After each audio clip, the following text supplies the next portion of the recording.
زکات ادا نہ کرنا. قرآن کیا کہہ رہا ہے؟ جو لوگ مال جمع کر کے رکھتے ہیں اس کی زکات ادا نہیں کرتے، اسی سونے اور چاندی کے سکوں کو جلا کے ان کی پیشانیوں کو قیامت کے دن داغا جائے گا. میرے بھائی یہ کرنے کے کام ہے.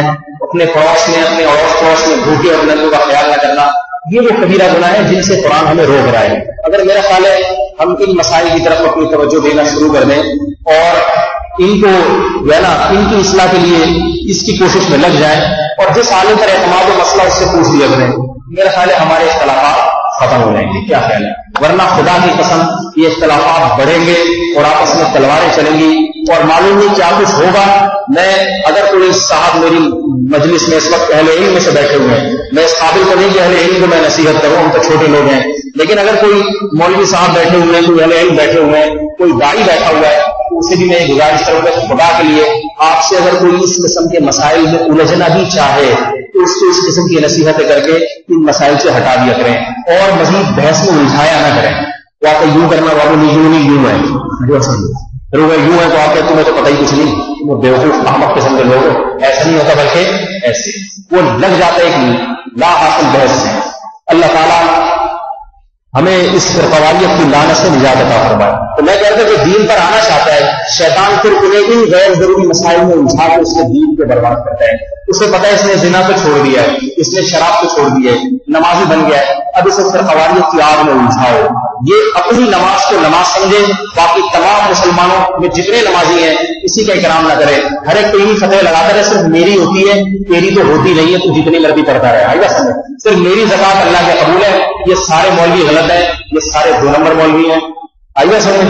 یہ جتنے فلاں مسجد کے نمازی مجھے پتا ہے کتنے آج کل ایسی بات ہے نوجوان کو میں دیکھتا ہوں، صرف نماز پڑھ رہے ہوں گے، دوسرے کی نمازوں کو غلط قرار دے رہے ہوں گے. یہ عجب ہے، خود پسندی ہے. اللہ کو خود پسندی پسند نہیں. اللہ کہتا ہے تواضع اختیار کرو، تواضع. دیکھو جتنے پیغمبروں کی دعوت ہے، دعائیں ہیں قرآن نے نقل کی ہیں، جتنے اہل اللہ کی دعوت کو نقل کیا وہ کیا کہتے ہیں؟ اے اللہ تو ہمیں مسلمانوں میں شامل کر لے. مسلمین میں کیا مطلب؟ تیرے پہلے سے نیک بندے ہیں، ایسے نہیں کہ میں واحد دنیا میں پہلا آدمی پیدا ہوا ہوں جو نیک ہوں. تیرے پہلے سے جو نیک بندے ہیں تو ان میں ان کی فہرست میں مجھے بھی شامل کر لیں. اس کا مطلب میں مانتا ہوں اور بھی ہیں میرے علاوہ. یہ جو میں خطبے میں اکثر دعا پڑھتا ہوں اللہم اہدنا فیمن ہدیت، یہ نبی کی سکھائی ہوئی دعا ہے. اس کا مطلب کیا ہے؟ اللہ تیرے جو دنیا میں بے شمار ہدایت یافتہ لوگ ہیں، اللہ والے ہیں، تو مجھے بھی ان میں شامل کر لیں. یہ نہیں کہ اللہ یہ تو سارے غلط ہیں، یہ جتنے ہدایت یافتہ لوگ سمجھے آ رہے ہیں 2 نمبر ہے سارے، صرف تو مجھے ہدایت کامل عاجل عطا فرما اور ان 2 نمبر لوگوں کے شر سے مجھے محفوظ فرما. یہ دعا پیغمبر نے سکھائی ہے. اللہم اہدنا فیمن ہدیت، اے اللہ تیرے اتنے سارے ہدایت یافتہ لوگوں میں سے مجھے بھی تو شامل کر لے. وعافنا فیمن عافیت، اتنے لوگوں کو تو نے گناہوں سے پاک زندگی عطا کی، آپ کو زندگی عطا کی ہے، اے اللہ مجھے بھی ان کا ایک ادنا فرد بنا لے. وتولنا فیمن تولیت، اے اللہ کتنے ولی ہیں تیرے دنیا میں، بہت ہے تیرے دنیا میں ولی، تیرے دوست. یہ نہیں کہ صرف بیماری میں ایک سنگ بنیاد رکھی گئی ہے، ان کے 4 آدمی جو ہے نا جماعت المسلمین کے یہ اولیاء اللہ ہے، باقی سارے دائرہ اسلام سے خارج ہیں، ایسا نہیں ہے. اے اللہ تیرے بہت سارے ولی دنیا میں موجود ہیں، تو مجھے بھی ان میں ایک ادنا فرد کے طور پہ شامل کر لے. ہمیشہ شمولیت کی دعا مانگی جا رہی ہے، بنیادیں رکھنے کی دعائیں نہیں مانگی جا رہی کہ اللہ کو ولایت کی بنیاد مجھ سے رکھوا لے، اسلام کی بنیاد مجھ سے رکھوا لے، توحید کی بنیاد مجھ سے رکھوا لے. توحید پرست پہلے سے بہت سارے موجود ہیں، تو مجھے بھی ان توحید پرستوں میں شامل کرنا. اتفاق سکھایا جا رہا ہے، دوسرے کے بارے میں یہ جذبہ سکھایا جا رہا ہے کہ تمہارے علاوہ تم سے اچھے بہت ہیں، تم ان کا ایک ادنا فرد اگر بن گئے تم کامیاب ہو جاؤ گے. ان کو غلط قرار دے کر اپنے آپ کو صحیح قرار دینا، اس سے تم ناکام ہو جاؤ گے. اللہ تعالیٰ ہمیں آپس میں محبت و الفت کی توفیق عطا فرمائے اور ہمیں کبائر کبیرہ گناہوں سے بچنے کی توفیق عطا فرمائے اور ان کبیرہ گناہوں سے بچا کے اللہ تعالیٰ ہمیں جنت الفردوس کا وارث بنائے اور حقیقی کامیابی عطا فرمائے. سبحانک اللہم و بحمدک، اشہد ان لا الہ الا انت، استغفرک و اتوب